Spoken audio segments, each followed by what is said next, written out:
Mega nakaning lokal na kapanibalaning San Simon, Pampanga, abalaw siya pamurining liquor ban king balenang gangeni, agyapang milalam neking modified enhanced community quarantine ing mabiluga probinsya. Agpanggang Mayor Jun Punsalan, tara kaling report dareng memale na manggulo pa uli ning malasing lagyapang papatupading quarantine karelo.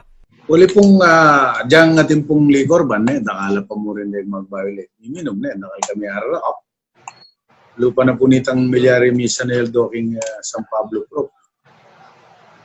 Ibande po itang may itong bale, kaya na bakde pasbol. Kaya bakde itang anak, kapna may pulay yan Yung liquor ban kaya ni lumuat kaya ni King San Simon. King Executive Order apetupad ning alkalde manibatan niyang mig-transition niyang Pampanga King MECQ, uutos ng ma-extend yung liquor ban karela until further notice. Malyari lang mi parusandeng mamintu kanini. Andi mo rin tindahan na maraka pa magtindang alak, milakola business permit. Nag-istong linip kay liquor ban, dahil ng tao, halos minum na. O tagay, mangulula kayong dalan. So, atin niya pa mo rin problema kayo ng COVID.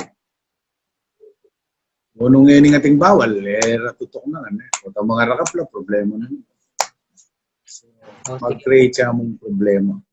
Sumangit na nini, mumuna na neng sinabing Pampanga Governor Dennis Pineda at tuna lakarang local chief executives nung isunduda pa mo rin ng liquor ban king karelang LGU. Para kang Punsalan, hanggat nalakakit sa lesereng San Simon ngening MECQ, mapalyaring isundo na pa mo rin ng liquor ban hanggang milalam niya pa ing Pampanga King GCQ.